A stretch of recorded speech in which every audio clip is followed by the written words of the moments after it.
എനിക്ക് ഇപ്പം കിട്ടൂലല്ലോ, ഞാനെന്നാൽ അതിന് BDS എടുക്കട്ടെ ഇങ്ങനെ ചിന്തിക്കരുത്. എൻ്റെ മുന്നിൽ ഒരു വർഷം കൂടെ നഷ്ടപ്പെട്ടു പോകില്ലേ, അതുകൊണ്ട് ഞാൻ BDS എടുക്കട്ടെ എങ്ങനെയും ചിന്തിക്കരുത്.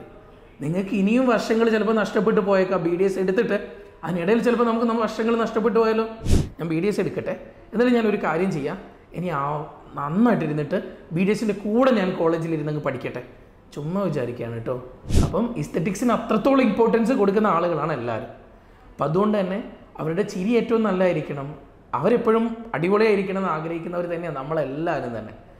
ടൈമിൻ്റെ ഒക്കെ കേസിലാണെങ്കിൽ രാവിലെ നിങ്ങൾ ജോലിക്ക് പോയി വൈകുന്നേരം ആകുമ്പോൾ നിങ്ങൾ ഫ്രീ ആയി, നിങ്ങൾക്കൊരു ഫാമിലി എല്ലാം കൊണ്ടും നിങ്ങൾ സെറ്റാണ്.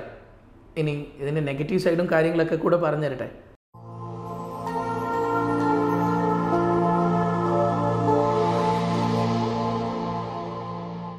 മക്കളെ, നമ്മുടെ നീറ്റ് എക്സാമിൻ്റെ ഫൈനൽ വിധി വന്നതോടുകൂടി തന്നെ ഏറ്റവും കൂടുതൽ കുട്ടികൾ ചോദിക്കുന്നൊരു ചോദ്യമാണ്, എനിക്ക് ഒരു 650 മാർക്കാണ് അല്ലെങ്കിൽ 645 മാർക്കാണ്, എനിക്ക് ഏറ്റവും നല്ല ഡെൻ്റൽ കോളേജ് ഏതാണ് ഞാൻ ചൂസ് ചെയ്യേണ്ടത്, അതെല്ലാം ഞാൻ ഇനി റിപ്പീറ്റ് ചെയ്യാൻ തയ്യാറാവണോ, അല്ലെങ്കിൽ സൂപ്പർ റിപ്പീറ്റിന് പോകണോ, അതല്ലാന്നാണെങ്കിൽ ഞാൻ BDS എടുത്ത് പഠിക്കട്ടെ, BDS നല്ലതാണോ, അതിൻ്റെ സ്കോപ്പ് എങ്ങനെയാണ്, ഇങ്ങനെയൊക്കെ കുറേ കാര്യങ്ങൾ തിരക്കിക്കൊണ്ടിരിക്കുന്ന കുട്ടികളുണ്ട്. എനിക്ക് നിങ്ങളോട് പറയാനുള്ളത്, BDSനെ കുറിച്ച് ഏറ്റവും നല്ല രീതിയിൽ അതിൻ്റെ നല്ലതും അതിൻ്റെ ചീത്തയും നിങ്ങളത് മുഴുവനായിട്ട് കേൾക്കണം, അല്ലാതെ ഒരു സൈഡ് മാത്രം കേട്ടിട്ട് പോകരുത്. ഞാൻ തുറന്ന സത്യം നിങ്ങളോട് പറയാൻ പോവാണ്. അപ്പോൾ ആ കാര്യങ്ങൾ എന്താണെങ്കിലും ശരി, ഇതൊക്കെ മനസ്സിലാക്കിയിട്ട് നിങ്ങൾ BDS എടുക്കാം അല്ലെങ്കിൽ എടുക്കാതിരിക്കാം. അപ്പോൾ ഈ കാര്യങ്ങളിലേക്ക് നമുക്കൊന്ന് നോക്കാം.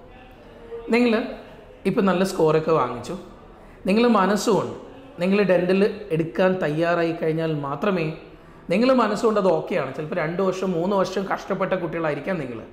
എന്നിട്ട് ഈ ബോർഡർ ലൈനിൽ നിന്ന് നമുക്ക് MBBS നഷ്ടപ്പെടുമ്പോൾ നമ്മൾ മനസ്സുകൊണ്ട് ആലോചിക്കുന്നുണ്ട്, ഇനി എന്താ ചെയ്യേണ്ടത് BDS. പിന്നെ ചിലപ്പോൾ വീട്ടുകാർ ഇനി എന്ത് പറയും, ഒരു തവണയും കൂടെ ഞാൻ ഒരു ഡ്രോപ്പ് ഇയറും കൂടെ എടുത്തു കഴിഞ്ഞാൽ അത് ഏത് രീതിയിൽ വരും, എനിക്കിനി കിട്ടാതെ പോയാലോ, ഇങ്ങനെയൊക്കെ ചിന്തിച്ചുകൊണ്ടിരിക്കുന്ന ആളുകളോടാണ് എനിക്ക് പറയാനുള്ളത്.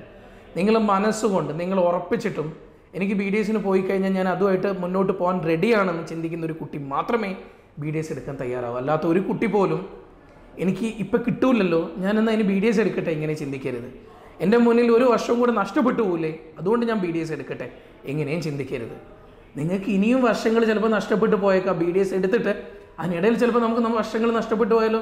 ചിലപ്പോൾ ഇങ്ങൾക്കൊരു കല്യാണം വരാൻ പോവുക, അങ്ങനെയാണ് ചിലപ്പോൾ വർഷം നഷ്ടപ്പെട്ടു പോകും. നമുക്കൊരു വയ്യായ്മ വരാൻ പോവുക, നമുക്ക് വർഷങ്ങൾ നഷ്ടപ്പെട്ടു പോകും. ചിലപ്പോൾ BDS കഴിഞ്ഞു, നമ്മളൊരു നല്ലൊരു ക്ലിനിക്കിൽ കയറാൻ വേണ്ടിയിട്ട് നമ്മൾ വീണ്ടും കുറച്ച് സമയം എടുക്കുക, വർഷം നഷ്ടപ്പെടും. ഇനി അതല്ല, നമ്മുടെ മുന്നിൽ ചിലപ്പോൾ നമ്മൾ MDSന് പ്രിപ്പയർ ചെയ്യുക, അവിടെ 1-2 വർഷം നമ്മൾ ചിലപ്പം നമ്മൾ വർക്ക് ചെയ്തു, ഇങ്ങനെയൊക്കെ ആയിട്ട് നമ്മൾ അതിന് വേണ്ടിയിട്ടൊക്കെ കഷ്ടപ്പെട്ടു, അപ്പോഴൊക്കെ വർഷം നഷ്ടപ്പെടുന്നുണ്ട് കുഞ്ഞുങ്ങളെ. അപ്പോൾ വർഷം നഷ്ടപ്പെടുന്നുള്ളൊരു കാര്യത്തെ ചിന്തിച്ചുകൊണ്ട് BDS എടുക്കണ്ട. ഇനി ഞാൻ BDSൻ്റെ നല്ലതും ചീത്തയും പറഞ്ഞുതരാം, എങ്കിലും കറക്റ്റായിട്ട് കേൾക്കുക. അതായത് ഒരു BDS നമ്മൾ എടുത്തു കഴിഞ്ഞിട്ട് നമ്മൾ ഈ എടുക്കുന്ന മൊമെൻറ്റിൽ നമ്മൾ MBBS അത്ര കണ്ട് സ്വപ്നം കണ്ട ആളാണെങ്കിൽ ഉറപ്പായിട്ടും നമ്മളെ മനസ്സിൻ്റെ ഉള്ളിൽ എപ്പോഴെങ്കിലും നമ്മളത് വല്ലാതെ അലട്ടിക്കൊണ്ടിരിക്കും, അയ്യോ ഒരു തവണയും കൂടെ എനിക്ക് ശ്രമിക്കായിരുന്നു. ഇത് ഏറ്റവും കൂടുതൽ എഫക്റ്റ് ആവുന്ന എപ്പോഴാണെന്നറിയോ, നെക്സ്റ്റ് ഇയറിൽ നിങ്ങൾ കൂടെ ഉണ്ടായിരുന്ന ആളുകൾ, ചിലപ്പോൾ നിങ്ങളെക്കാളും മാർക്ക് കുറഞ്ഞ ആളുകൾ വീണ്ടും ഒരു റിപ്പീറ്റ് എന്നുള്ള ചോയ്സിനെ ചൂസ് ചെയ്ത് മുന്നോട്ട് പോയിട്ട് അവർക്ക് നല്ല റിസൾട്ട് ഉണ്ടായിട്ട് അവർ നല്ലൊരു കോളേജിലേക്ക് എത്തുമ്പോൾ അന്ന് നമ്മൾ ചിന്തിക്കും, അയ്യോ അവനൊക്കെ എത്തിയല്ലേ, എനിക്ക് ഒന്നും കൂടെ നോക്കായിരുന്നു, ആ സമയം ഞാൻ വെറുതെ ഇതിന് ചേർന്നു, ഇല്ലെങ്കിൽ എനിക്ക് അപ്പോൾ പഠിക്കായിരുന്നു. ഇത് പല കുട്ടികളുടെ ഉള്ളിൽ തോന്നുന്ന കാര്യമാണ്. സോ ദയവേതിരെ നിങ്ങളോട് പറയാണ്, നിങ്ങൾ മനസ്സുകൊണ്ട് ഓക്കെ ആണെങ്കിൽ മാത്രമേ നിങ്ങൾ BDS എടുക്കാൻ തയ്യാറാവൂ. നമ്മൾ എടുത്തു കഴിഞ്ഞാൽ പോലും നമ്മുടെ ഉള്ളിൽ എപ്പോഴും ഈ ഒരു അലട്ടലുണ്ടാവും, എനിക്കൊന്നും കൂടെ ശ്രമിക്കായിരുന്നു. അങ്ങനെ തോന്നുന്നുണ്ടെന്നാണെങ്കിൽ ഒരിക്കലും ഇതിൻ്റെ പിന്നാലെ പോകാൻ നിൽക്കരുത്. ഇനി അടുത്തൊരു കാര്യം പറയട്ടെ, നമ്മൾ ഇതൊക്കെ എടുത്ത് നമ്മൾ പഠിച്ച് കഴിഞ്ഞു കഴിഞ്ഞാൽ പോലും നമ്മുടെ ഉള്ളിൽ ചിലപ്പോഴൊരു ഫീൽ ഉണ്ടാവും, അയ്യോ എനിക്ക് അന്ന് ഒരു തവണയും കൂടെ നമ്മളെ കൂടെ പഠിച്ച ആരെങ്കിലുമൊക്കെ കാണുമ്പോഴൊക്കെ ആയിരിക്കും നമുക്ക് ഈ വിഷമം ഉണ്ടാവുന്നത്. അല്ലെങ്കിൽ നമ്മുടെ ഈ BDSും നമ്മൾ MBBSും തമ്മിൽ ഇടയ്ക്കെങ്കിലും നമ്മൾ കമ്പയർ ചെയ്തു ചില കുട്ടികളൊരു തീരുമാനം എടുക്കും, ഞാൻ BDS എടുക്കട്ടെ, എന്നാലും ഞാനൊരു കാര്യം ചെയ്യാം, ഇനി നന്നായിട്ടിരുന്നിട്ട് BDSൻ്റെ കൂടെ ഞാൻ കോളേജിലിരുന്നങ്ങ് പഠിക്കട്ടെ, ചുമ്മാ വിചാരിക്കുകയാണ് കേട്ടോ. ചിലപ്പോൾ 1% ആളുകൾ ഉണ്ടാവും നിങ്ങൾ അങ്ങനെ കാണുന്ന ആളുകൾ, ആ ഒരാളല്ല നിങ്ങൾ നോക്കേണ്ടത്, ബാക്കി 99% നിങ്ങൾ നോക്കണം. അവിടെ നിങ്ങൾ പോയി കഴിഞ്ഞിട്ട് നിങ്ങളിരുന്ന് പഠിക്കണം എന്ന് വിചാരിച്ചു കഴിഞ്ഞാൽ ഉറപ്പായിട്ടും നിങ്ങൾക്ക് BDS ഫസ്റ്റ് ഇയറിൽ പോകുമ്പോൾ ഫിസിയോളജി പഠിക്കാനുണ്ട്, അനാട്ടമി പഠിക്കാനുണ്ട്, ബയോകെമിസ്ട്രി പഠിക്കാനുണ്ട്, ഇതൊക്കെ പഠിക്കാനുണ്ട്. അനാട്ടമി എന്ന് പറഞ്ഞാൽ ഹെഡ് ആൻഡ് നെക്ക് കംപ്ലീറ്റ് പഠിക്കാനുണ്ട്. ഒരു MBBS സ്റ്റുഡൻറ്റ് പഠിക്കുന്നതിനേക്കാൾ കൂടുതൽ അനാട്ടമി ഹെഡ് ആൻഡ് നെക്കിൽ നിങ്ങൾക്ക് പഠിക്കാനുണ്ട്. അപ്പോൾ അങ്ങനെയാണ് അത്രയും അനാട്ടമിയൊക്കെ പഠിച്ചെടുക്കുമ്പോൾ നമ്മൾ അതിൻ്റെ കൂടെ ഈ എൻട്രൻസിൻ്റെ കാര്യം കൂടെ പഠിച്ചെടുക്കാൻ തന്നെ ഇറ്റ്സ് നോട്ട് പോസിബിൾ. ഭയങ്കര ഹെക്റ്റിക്കാവും. അതൊരിക്കലും നമുക്ക് അത്ര ഈസി ആയിട്ടുള്ളൊരു ടാസ്ക് അല്ല മക്കളെ. അപ്പോൾ അതും കൂടെ ആദ്യം മനസ്സിലാക്കണം. ഇനി ഞാൻ പറയാം, നിങ്ങൾ ഇതൊക്കെ കഴിഞ്ഞ് നിങ്ങൾ നല്ല കുട്ടികളായിട്ട് പഠിച്ച് നിങ്ങൾ നല്ല റിസൾട്ടൊക്കെ ഉണ്ടാക്കി ഇറങ്ങി, ഓക്കെ, നല്ലത്. ഇനി ഇത് കഴിഞ്ഞ് നിങ്ങൾ MDSും കൂടെ എടുക്കുകയാണെങ്കിൽ MDSൽ ഓർത്തഡോണ്ടിക്സ് പറയുന്ന ബ്രാഞ്ച് ഉണ്ട്. ഏറ്റവും കൂടുതൽ ജോലി സാധ്യത ഉള്ളത്, ഏറ്റവും നല്ല സാലറി ഉണ്ടാക്കിയെടുക്കാനും പറ്റുന്നതാണ് ഓർത്തഡോണ്ടിക്സ്. അത് കഴിഞ്ഞാൽ പിന്നെ എൻഡോഡോണ്ടിക്സ്. എൻഡോ പറഞ്ഞു കഴിഞ്ഞാൽ നമ്മൾ ഈ റൂട്ട് കനാലൊക്കെ ചെയ്യുന്നില്ലേ, അതൊക്കെ ആയിട്ട് ബന്ധപ്പെട്ടാണ് എൻഡോ. ഓർത്തഡോണ്ടിക്സ് പറഞ്ഞാൽ നമ്മൾ പല്ലിന് ക്ലിപ്പൊക്കെ ഇടുന്നില്ലേ, ഇങ്ങനെയുള്ള കാര്യങ്ങളൊക്കെ. അതിലേക്ക് ഇന്ന് കുറേ നമുക്കറിയാം, പല ആളുകളും ഇന്ന് അവരുടെ ഭംഗിക്ക് ഭയങ്കര ഇമ്പോർട്ടൻസ് കൊടുക്കുന്നുണ്ട്. അപ്പോൾ എവിടെയാണോ എങ്ങനെയൊക്കെ ഭംഗി കൂട്ടാമെന്ന് ആലോചിച്ച് നടക്കുന്ന ആളുകളാണ്. ഈ ഒരാളുടെ ഏറ്റവും വലിയ ഭംഗി ഇരിക്കുന്ന പലപ്പോഴും അവരുടെ പല്ലൊന്ന് അങ്ങോട്ടും ഇങ്ങോട്ടും നിര തെറ്റിക്കഴിഞ്ഞാൽ പോയി. അവരുടെ ഭംഗി ഫേസിൽ ആ ഭംഗി ഇരിക്കുന്ന പല്ലുകളുടെ നിരയും അവരുടെ ചിരിയും ഇതൊക്കെയാണ് ഏറ്റവും ഇമ്പോർട്ടൻറ്റ്. അപ്പം ഇസ്തെറ്റിക്സിന് അത്രത്തോളം ഇമ്പോർട്ടൻസ് കൊടുക്കുന്ന ആളുകളാണ് എല്ലാവരും. അപ്പം അതുകൊണ്ട് തന്നെ അവരുടെ ചിരി ഏറ്റവും നല്ലതായിരിക്കണം, അവരെപ്പോഴും അടിപൊളിയായിരിക്കണം എന്ന് ആഗ്രഹിക്കുന്നവർ തന്നെയാണ് നമ്മളെല്ലാവരും തന്നെ. അതുകൊണ്ട് തന്നെ ഡെൻ്റലി നമ്മൾ ഓർത്തോക്ക് ഭയങ്കര സ്കോപ്പാണ്, എൻഡോക്കും നല്ല സ്കോപ്പാണ്. ഇനി ഒരു കേസും കൂടെ പറയട്ടെ, നിങ്ങൾക്ക് MBBS അത്രയ്ക്ക് ഇഷ്ടമാണെങ്കിൽ പിന്നെ നമുക്ക് വേണമെങ്കിൽ MDS എടുക്കാൻ പറ്റുന്ന ഒരു ബ്രാഞ്ചാണ് OMFS, ഓർലാൻഡ് മാക്സിലോ ഫേഷ്യൽ സർജറി. അവിടെ നിങ്ങൾക്ക് കാഷ്വാലിറ്റി ഡ്യൂട്ടി ഉണ്ടാവും. ഒരു ആക്സിഡൻറ്റ് കേസൊക്കെ വരുന്ന സമയത്ത് ഫസ്റ്റ് ഹെഡ് നെക്കിൽ എന്ത് ഇഞ്ചുറി ഒക്കെ ഉണ്ടായിട്ട് കഴിഞ്ഞ് കഴിഞ്ഞാൽ നിങ്ങളായിരിക്കും അറ്റംപ്റ്റ് ചെയ്യുന്നത്. ദാറ്റ് മീൻസ് നിങ്ങൾക്ക് കുറച്ചും കൂടെ ഹോസ്പിറ്റൽ ഡ്യൂട്ടീസ് കൂടുതൽ വരും, നിങ്ങൾക്ക് പേഷ്യൻസായിട്ട് കുറച്ചും കൂടെ കൂടുതൽ ഇടപഴകാൻ പറ്റും. ഇങ്ങനെയൊക്കെ വരുന്നതാണ് OMFS. ഇനി ഞാൻ നിങ്ങളോട് പറയട്ടെ, ടൈമിൻ്റെ ഒക്കെ കേസിലാണെങ്കിൽ രാവിലെ നിങ്ങൾ ജോലിക്ക് പോയി വൈകുന്നേരം ആകുമ്പോൾ നിങ്ങൾ ഫ്രീ ആയി, നിങ്ങൾക്കൊരു ഫാമിലി എല്ലാം കൊണ്ടും നിങ്ങൾ സെറ്റാണ്. ഇനി ഇതിൻ്റെ നെഗറ്റീവ് സൈഡും കാര്യങ്ങളൊക്കെ കൂടെ പറഞ്ഞു തരട്ടെ. നോക്കുക, നമ്മൾ വന്നിട്ട് ചില കുട്ടികൾ എസ്പെഷ്യലി എന്താ പറയുക, ഈ ചില കല്യാണ മാർക്കറ്റിൽ വാല്യൂ കൂടാൻ വേണ്ടിയിട്ട് കുറച്ച് പേര് അങ്ങനെ BDS എടുക്കുന്ന ആളുകളുണ്ട്. അവർ ചിലപ്പോഴും ആ കല്യാണം കഴിയുന്നതോടുകൂടി തന്നെ 3rd year ഒക്കെ ആകുമ്പോൾ കല്യാണം കഴിക്കുമ്പോൾ പേരിനെന്താ, മോള് ഡോക്ടറാണ്, അതുകൊണ്ട് തന്നെ കുറച്ചും കൂടെ നല്ല പ്രൊഫൈലിലുള്ള ഒരു ചെക്കനെ കിട്ടാൻ വേണ്ടിയിട്ട് അങ്ങനെ BDSന് പോകുന്ന ആളുകളും ഉണ്ട്. അത് ഒരു കൂട്ടം ആളുകൾ കഴിഞ്ഞൊരു 2015-20 സമയത്ത് കൂടുതലായിട്ട് അങ്ങനെ കാണാമായിരുന്നു. ഇന്ന് എനിക്ക് തോന്നുന്നു കുറച്ചും കൂടെ ആ ഒരു രീതിയിലുള്ള ആളുകളുടെ എണ്ണം കുറഞ്ഞിട്ടുണ്ട്. അപ്പം അങ്ങനെ BDS ചൂസ് ചെയ്യുന്ന ആളുകളുണ്ട്, അവർ പലപ്പോഴും പിന്നീട് പ്രാക്ടീസ് ചെയ്യാറില്ല. ഇനി അടുത്തൊരു കേസ് പറയാം. അതായത് നമ്മൾ നല്ല രീതിയിൽ തന്നെ, ഇപ്പം ഞാൻ പറയാം, എനിക്കൊരു സീനിയറൊക്കെ ഉണ്ടായിരുന്നു, 1-2 വർഷം ബാക്കൊക്കെ ആയിട്ടുണ്ട്. പക്ഷേ ഇന്ന് എത്രയോ നല്ല രീതിയിൽ അടിപൊളിയായിട്ട് ഏൺ ചെയ്തുകൊണ്ടിരിക്കുന്ന ഒരാളാണ്. ഒരു ഓർത്തഡോണ്ടിസ്റ്റിനെ സംബന്ധിച്ചിടത്തോളം അവർ ചിലപ്പോൾ ഒരു ദിവസം ഒരു 4-5 ക്ലിനിക്കൊക്കെ വിസിറ്റ് ചെയ്യും. ചിലപ്പോൾ ഒരു ദിവസം ഒരു ക്ലിനിക്ക് വിസിറ്റ് ചെയ്യുമ്പം ഒരു 10,000 to 15,000 ഒക്കെ ഒരു ക്ലിനിക്കിൽ നിന്ന് അവർ ഏൺ ചെയ്യും. ദാറ്റ് മീൻസ് ഒരു ഡേ ആ ഒരു ഓർത്തഡോണ്ടിസ്റ്റിനെ സംബന്ധിച്ചിടത്തോളം ഒരു 4-5 ക്ലിനിക്ക് വിസിറ്റ് ചെയ്യുന്ന സമയത്ത് ഒരു 50,000 എബോ ഒക്കെ ചിലപ്പോൾ ഒരു ഡേ ഉണ്ടാക്കുന്ന നല്ല ഓർത്തഡോണ്ടിസ്റ്റും ഉണ്ട്. അവരെ സംബന്ധിച്ച് ഒരു മന്തിലെ സാലറി നിങ്ങൾ കണക്കൂട്ടിയാൽ മതി. ഇനി നിങ്ങൾ BDS കഴിഞ്ഞിട്ട് നേരെ ഗൾഫിലേക്കൊക്കെ പോവുകയാണെങ്കിൽ അവിടെ സ്റ്റാർട്ടിങ് തന്നെ നമുക്കൊരു എക്സാം എഴുതണം. അത് കഴിഞ്ഞ് നിങ്ങൾ പോയി കഴിഞ്ഞാൽ അവിടെ ഒരു 1.5 ലക്ഷം 2 ലക്ഷം രൂപയൊക്കെ സ്റ്റാർട്ടിങ് തന്നെ നിങ്ങൾക്ക് സാലറിയൊക്കെ കിട്ടും കേട്ടോ. ഇനി നിങ്ങൾക്ക് നേരത്തെ പറഞ്ഞതുപോലെ തന്നെ MDS ഉണ്ടെന്നാണെങ്കിൽ കുഞ്ഞുങ്ങളെ സംബന്ധിച്ചിടത്തോളം നിങ്ങൾക്ക് ഒരു 5 to 7 ലാക്കോളം നിങ്ങൾക്ക് സ്റ്റാർട്ടിങ് തന്നെ സാലറിയൊക്കെ കിട്ടും. ഇവിടെ 1-2 വർഷം എക്സ്പീരിയൻസ് ഉണ്ടെങ്കിൽ ഏറ്റവും നല്ലത്. ഇനി അടുത്തൊരു കാര്യം പറയാം, കുറേ ക്ലിനിക്കുകളുണ്ട് ഇന്ന്. നമ്മൾ ക്ലിനിക്കൽ ലൈഫിലേക്ക് ഒതുങ്ങിക്കൂടാൻ ആഗ്രഹിക്കുന്നുണ്ടെന്നാണെങ്കിൽ നല്ല കോമ്പറ്റീഷൻ്റെ ചില ക്ലിനിക്കുകളിൽ പേഷ്യൻസ് നല്ല കുറവാണ്. അപ്പോൾ അതിനിടയിൽ നമ്മൾ മുന്നോട്ട് പോകണമെന്നാണെങ്കിൽ നമ്മൾ നന്നായിട്ട് മത്സരിക്കേണ്ടി വരും. കുറേ എത്തിക്സും കൊണ്ട് നമ്മൾ നടക്കുകയാണെങ്കിൽ നമുക്ക് വലിയൊരു എമൗണ്ട് ഉണ്ടാക്കിയെടുക്കാൻ ഡെൻറ്റിസ്ട്രി കൊണ്ട് പറ്റില്ല. കുറച്ച് ബിസിനസ് മൈൻഡും കൂടെ ഉണ്ടെന്നാണെങ്കിൽ നിങ്ങൾക്ക് നല്ല കാശ് ഉണ്ടാക്കാൻ ഒരു ക്ലിനിക്കിൽ നിന്നുകൊണ്ട് പറ്റും. അതല്ല, ഇന്ന് 10,000-നും 12,000-നും 15,000-നും വരെയൊക്കെ ക്ലിനിക്കിൽ പോയിട്ട് പ്രാക്ടീസ് ചെയ്യുന്ന ഡോക്ടർമാരുണ്ടെന്നുള്ളതാണ് യാഥാർത്ഥ്യം. ഇനി എന്തിനു പറയണം, ട്രെയിനീസ് എന്ന് പറഞ്ഞുകൊണ്ട് പല കോളേജിലും പോയി പഠിച്ചിട്ട് അവർക്ക് ക്ലിനിക്കൽ സ്കില്ലില്ല, ഒരു പേഷ്യൻ്റ് എങ്ങനെ ട്രീറ്റ് ചെയ്യേണ്ടതെന്ന് അറിയില്ല, ഒരാളുടെ നോക്കിക്കഴിഞ്ഞാൽ എന്താണ് അവരുടെ ഡയഗ്നോസിസ് എന്ന് പറയാൻ പറ്റുന്നില്ല. അങ്ങനെയുള്ള പിള്ളേരും ഉണ്ട്. അവർ വന്നിട്ട് പല ക്ലിനിക്കിലും ഞങ്ങൾക്ക് സാലറി ഒന്നും വേണ്ട ഡോക്ടറെ, ഞങ്ങളിവിടെ വന്നിട്ടൊന്ന് പ്രാക്ടീസ് ചെയ്തോട്ടെന്ന് ചോദിക്കുന്ന ആളുകളും ഉണ്ട്. സത്യം പറഞ്ഞാൽ എൻ്റെ കുഞ്ഞുങ്ങൾ, എനിക്ക് നിങ്ങളോട് പറയാനുള്ള കാര്യം, നമ്മൾ ആദ്യം മനസ്സിലാക്കേണ്ട ഒരു സത്യാവസ്ഥ എന്ന് പറഞ്ഞു കഴിഞ്ഞാൽ അങ്ങനെ പേഷ്യൻസ് ഇല്ലാത്തൊരു ഹോസ്പിറ്റലിൽ പോയിട്ട് നമ്മൾ വർക്ക് ചെയ്തിട്ട് ഒരു കാര്യമില്ല. നിങ്ങൾ ആദ്യം മനസ്സിലാക്കേണ്ട, നല്ല പേഷ്യൻ്റ് എക്സ്പോഷറുള്ള സ്ഥലത്താണെങ്കിൽ റെഡി, നിങ്ങൾക്ക് മുന്നോട്ടേക്ക് പോവാം.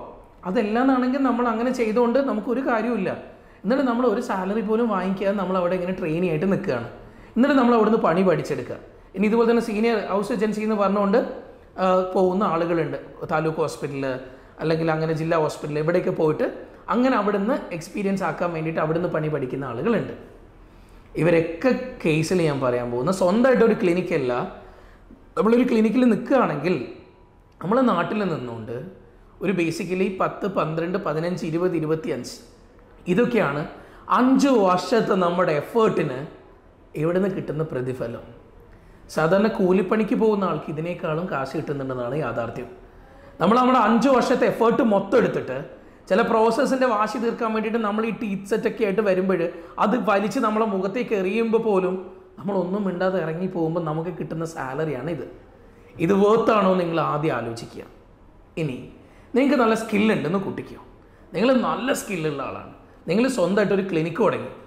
നിങ്ങളൊരു ക്ലിനിക്ക് തുടങ്ങിക്കഴിഞ്ഞാൽ അവിടെ വെച്ചിട്ട് എൻ്റെ കുഞ്ഞുങ്ങളെ ഞാൻ നിങ്ങളോട് പറയാണ്, നിങ്ങളെ സംബന്ധിച്ചിടത്തോളം അത്യാവശ്യം നിങ്ങൾ ഈ പേഷ്യൻസിനൊക്കെ വായിൽ വെച്ച് കൊടുക്കുന്ന പല സാധനങ്ങളും അതിനേക്കാളൊക്കെ വലിയൊരു എമൗണ്ടാണ് നിങ്ങൾ ചിലപ്പോൾ ക്ലിനിക്കിൽ ചാർജ് ചെയ്യുന്നുണ്ടാവുക.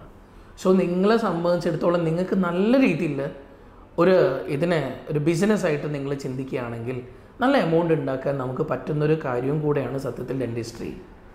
നിങ്ങൾ നല്ല സ്കില്ലുണ്ട്, നിങ്ങൾ BDSA കഴിഞ്ഞിട്ടുള്ളൂ, ഒപ്പം നിങ്ങൾ ഹാൻഡ് സ്കില്ല് കൂട്ടാൻ വേണ്ടിയിട്ട് 1-2 കോഴ്സുകൾ നിങ്ങളൊരു 1 month 2 month കോഴ്സുകളൊക്കെ എടുത്തിട്ടുണ്ടെന്നാണെങ്കിൽ ഹൈദരാബാദിലൊക്കെ ഉണ്ട് കുറേ അങ്ങനെയുള്ള കോഴ്സുകൾ. ഇതൊക്കെയായിട്ട് നിങ്ങൾ ക്ലിനിക്ക് സ്റ്റാർട്ട് ചെയ്ത് ക്ലിനിക്കിൽ ഇരിക്കുകയാണെങ്കിൽ ഞാൻ പറഞ്ഞതുപോലെ നല്ല ഹാൻഡ് സ്കില്ലുണ്ട്, പേഷ്യൻസുമായിട്ട് നന്നായിട്ട് സംസാരിക്കാനുള്ള കഴിവുണ്ട്. കമ്മ്യൂണിക്കേഷൻ വലിയൊരു ഫാക്ടറാണ് ഡെൻറ്റിസ്ട്രിയിൽ. മെയിൻലി നിങ്ങൾ എത്രത്തോളം ഒരു പേഷ്യൻറ്റിനോട് അവരെ ഇരുത്തി സംസാരിക്കുന്നോ, അവരെ മനസ്സിലാക്കി കൊടുത്ത് നിങ്ങൾ സംസാരിക്കുന്നോ, അതിനെ ഡിപ്പെൻഡ് ചെയ്തിരിക്കും നിങ്ങളുടെ അടുത്തേക്ക് ഒരു പേഷ്യൻ്റ് വരണോ വരണ്ടോ തീരുമാനിക്കുന്നത്. ഇത് ഒരു ഫാമിലിയാണ് നമ്മളെടുത്തെത്തുന്നത്, ഒരാളൊരു പേഷ്യൻ്റായിട്ട് നമ്മുടെ മുന്നിൽ വരുമ്പോൾ പിന്നീട് അടുത്ത ആളിലേക്ക് പറഞ്ഞ് അവരുടെ ഫാമിലി മൊത്തം എത്തും. അങ്ങനെ നമ്മളിലേക്ക് വലിയൊരു കൂട്ടം ആളുകൾ എത്തിപ്പെടും. ഇങ്ങനെയാണ് നമ്മൾ ഡെൻറ്റിസ്ട്രിയിൽ ഓരോ ക്ലിനിക്കുകളും അടിപൊളിയാവുന്നത്. നമുക്ക് നല്ല സംസാരിക്കാനുള്ള സ്കില്ലുണ്ട്, നല്ല രീതിയിൽ നമുക്ക് വർക്ക് ചെയ്യാനുള്ള ഹാൻഡ് സ്കില്ലും ഉണ്ട്. ഇത് രണ്ടും ഉണ്ടെന്നാണെങ്കിൽ നിങ്ങൾക്ക് ഒരു മാസം 3-4 ലക്ഷം രൂപ കൂളായിട്ട് സാലറി വാങ്ങിക്കാം. ഇനി ഞാൻ എൻ്റെ ഒരു ഫ്രണ്ടിനെ കുറിച്ചും കൂടെ പറയാവേ. അവൻ്റെ ക്ലിനിക്ക് അത്യാവശ്യം അടിപൊളി ക്ലിനിക്കാണ്. ഇവൻ എന്ത് ചെയ്തു എന്ന് പറഞ്ഞു കഴിഞ്ഞാൽ ഈ കുറച്ച് അറബിമാരൊക്കെ നാട്ടിലേക്ക് വരും. ഇവരെ കൊണ്ടുവരുന്ന ആളുമായിട്ട് ഇവന് ഭയങ്കര ടേംസിലാണ്. അപ്പോൾ ഇവരൊക്കെ വന്ന് താമസിക്കുന്ന ചില ഹോട്ടൽസ് ഉണ്ട്, ഇൻ്റർനാഷണൽ ഹോട്ടൽസ് ഉണ്ടാവും, ചിലത് അവർ ആയുർവേദ ട്രീറ്റ്മെൻറ്റൊക്കെ വരുന്ന ആയുർവേദ ഹോസ്പിറ്റൽസ് ഉണ്ടാവും. ഇവരൊക്കെ ആയിട്ട് ഇവനങ്ങ് ടൈപ്പ് ആവും. എന്നിട്ട് എന്ത് ചെയ്യുന്നതെന്ന് പറഞ്ഞാൽ അവർക്കൊരു പെർസെൻറ്റേജ് കൊടുക്കും. അപ്പം നല്ല ഫോറിനേഴ്സ് അതുപോലെ തന്നെ അറബിമാർ ഇവരൊക്കെ എന്ത് ചെയ്യുന്നതെന്ന് പറഞ്ഞാൽ അവൻ്റെ ക്ലിനിക്കിലേക്ക് എത്തും. ഇപ്പോൾ സാധാരണ കേസിൽ റൂട്ട് കനാലൊക്കെ ചെയ്യുന്ന സമയത്ത് നാട്ടിൽ 2500 രൂപയൊക്കെ ആയിരിക്കും റൂട്ട് കനാലിന് ചാർജ് ചെയ്യുന്നുണ്ടാവുക. പക്ഷെ ഇവൻ ഈ അറബിമാരെയൊക്കെ കൊണ്ടുവന്നിട്ട് ഇവൻ അവരുടെ എന്ത് ചെയ്യുന്ന 35,000 40,000 ഒക്കെ ഒരു പല്ലിന് അവൻ ചാർജ് ചെയ്യും. ഇനി മാത്രമാണ് ക്ലീനിങ് ഒക്കെ ആണെങ്കിൽ നമ്മളൊരു 600 രൂപ 800 രൂപയ്ക്ക് ക്ലീനിങ് ചെയ്ത് കൊടുക്കുന്ന കാര്യമാണെങ്കിൽ അവൻ ആ ഒരു പേഷ്യൻ്റെ ഇടുന്ന് ഒരു 50,000 രൂപയോളൊക്കെ ചിലപ്പോൾ അവൻ ചാർജ് വാങ്ങിക്കും. അത് 2-3 സിറ്റിംഗ് ഒക്കെ ആക്കിയിട്ട്. സത്യം പറഞ്ഞാൽ അവനെ സംബന്ധിച്ചിടത്തോളം അവൻ വലിയൊരു എമൗണ്ടാണ് ഉണ്ടാക്കുന്നത്. ദാറ്റ് മീൻസ് നമ്മൾ പലപ്പോഴും കാണുന്നത് ചിലപ്പോൾ ഇത് ജോലി ഇല്ലാതിരിക്കുന്ന ആളെ മാത്രമാണ്. ഞാൻ പറഞ്ഞ 2 വർഷവും കൂടെ നിങ്ങൾ മനസ്സിലാക്കണം, ജോലി ഇല്ലാതിരിക്കുന്ന ആളുകളുണ്ട്, ഒപ്പം എന്താ പറയുക ആ സ്കില്ല് അറിഞ്ഞ് കഷ്ടപ്പെട്ട് നല്ല എമൗണ്ട് ഏൺ ചെയ്യുന്ന ആളുകളും ഉണ്ട്. ഇനി ഇതൊന്നും അല്ലാതെ ഓരോ ഓപ്പർച്യൂണിറ്റിയും കൂടെ പറയട്ടെ. നിങ്ങൾ BDS കഴിഞ്ഞിട്ടില്ലേ, നിങ്ങൾ MDS ഒന്നും വേണ്ട, then master in public health care administration ഇങ്ങനെയൊക്കെയുള്ള കോഴ്സുകൾ കാനഡയിലൊക്കെ ഉണ്ട്. അവിടെ നിങ്ങളത് പഠിക്കാൻ പോയി കഴിഞ്ഞാൽ നിങ്ങൾക്ക് പാർട്ട് ടൈം ആയിട്ട് നിങ്ങൾക്ക് ജോബും കിട്ടും. ജോബ് എടുക്കുക, ദെൻ നല്ലൊരു ഏർണിങ്സ് ഉണ്ടാക്കുക. ഇത് കഴിഞ്ഞ് കഴിഞ്ഞാൽ ഒരു 8-10 ലാക്കോളം നിങ്ങൾക്ക് പെർ മന്ത് സാലറിയും കിട്ടും. അപ്പോൾ ഒന്ന് ആലോചിച്ചാൽ മതി. നമുക്ക് കുറച്ച് കാര്യങ്ങൾ ചിന്തിക്കുമ്പോൾ പോസിറ്റീവാണ്, കുറച്ച് കാര്യങ്ങൾ നെഗറ്റീവായിട്ട് എഫക്റ്റ് ചെയ്യുന്നുണ്ട്, എല്ലാ കാര്യങ്ങളും ഉണ്ട്. അപ്പോൾ എനിക്ക് പറയാനുള്ളത് നമ്മളൊരു കാര്യത്തിന് എങ്ങനെ കാണുന്നു, നമ്മളെങ്ങനെ അതിൽ ബെസ്റ്റായിട്ട് മുന്നോട്ട് പോകുന്നു, അതിനെ ഡിപ്പെൻഡ് ചെയ്തിരിക്കും എല്ലാം തന്നെ. അപ്പം ഒരിക്കലും നിങ്ങളുടെ മനസ്സുകൊണ്ട് നിങ്ങൾ ഓക്കെ ആണെങ്കിൽ മാത്രം എൻ്റെ കുഞ്ഞുങ്ങൾക്ക് BDS എടുക്കുക. ഒരു ഡെൻ്റൽ സർജൻ എന്നുള്ള രീതിയിൽ എനിക്ക് നിങ്ങളോട് പറയാനുള്ളത്, നിങ്ങൾക്ക് എന്തെങ്കിലും സംശയങ്ങൾ ഇതിനെ ചൊല്ലിയിട്ടുണ്ടെന്നാണെങ്കിൽ നിങ്ങൾക്ക് ഉറപ്പായിട്ട് എൻ്റെ വാട്സപ്പിലേക്ക് കോൺടാക്ട് ചെയ്യുക. ഇപ്പോൾ ഈ വീഡിയോയിൽ തന്നെ നിങ്ങൾക്ക് എൻ്റെ നമ്പറും കൂടെ കാണാൻ പറ്റും. ഓക്കെ, ആ നമ്പറിലേക്ക് മക്കൾ വാട്സപ്പ് ചെയ്താൽ മതി. നിങ്ങൾക്ക് BDS ആയിട്ട് ബന്ധപ്പെട്ടിട്ട് ആഗ്രഹമുണ്ട്, അതിനെക്കുറിച്ച് കൂടുതൽ എന്തെങ്കിലും കാര്യങ്ങൾ സംശയമുണ്ട് അറിയണമെന്നാണെങ്കിൽ അതിനെക്കുറിച്ച് നിങ്ങൾക്ക് പറഞ്ഞു തരാൻ ഉറപ്പായിട്ടും ഞാനൊരു ഫ്രീ ടൈമിൽ ഞാൻ എന്തെങ്കിലും വാട്സപ്പ് മെസ്സേജിന് റെസ്പോണ്ട് ചെയ്യും. അപ്പോൾ മക്കൾക്ക് അങ്ങനെ എന്തെങ്കിലും കാര്യങ്ങളുണ്ടെന്നാണെങ്കിൽ നിങ്ങൾ ഉറപ്പായിട്ട് എനിക്ക് മെസ്സേജ് അയച്ചോളൂ, ഞാൻ നിങ്ങൾക്ക് അതിന് പ്രോപ്പറായിട്ടുള്ള റെസ്പോൺസ് തരാം. അപ്പം എന്തായാലും നിങ്ങൾ എടുക്കുന്നതിന് മുന്നേ ഒരാവർത്തി കൂടെ ചിന്തിക്കുക. എന്നിട്ട് നല്ല സൊല്യൂഷനിലേക്ക് എത്തുക. ഇനി അതല്ല എൻ്റെ കുട്ടികൾക്ക് ഇങ്ങോട്ടേക്ക് JPCയിൽ വരാൻ തോന്നുന്നുണ്ടെന്നാണെങ്കിൽ നിങ്ങളിങ്ങ് പോര്. നമുക്കിവിടെ അടിപൊളിയായിട്ട് 2 ബാച്ചുകളുണ്ട്. ഒന്ന് ടെസ്റ്റ് സീരീസ് മാത്രമായിട്ട് T720 എന്ന് പറയുന്നൊരു ബാച്ച് ഉണ്ട്. പിന്നെ നമ്മുടെ ഒരു സൂപ്പർ ബാച്ച്. നിങ്ങൾക്ക് എന്താണോ വേണ്ടത് അത് തരാൻ ഞങ്ങളുടെ ടീച്ചേഴ്സ് ഉണ്ടാവും. മക്കളെ ആലോചിക്കുക, നല്ല തീരുമാനം എടുക്കുക. ഉറപ്പായിട്ടും നമുക്ക് വീണ്ടും കാണാം. ഓക്കെ മക്കളെ, താങ്ക് യു, ബൈ ബൈ.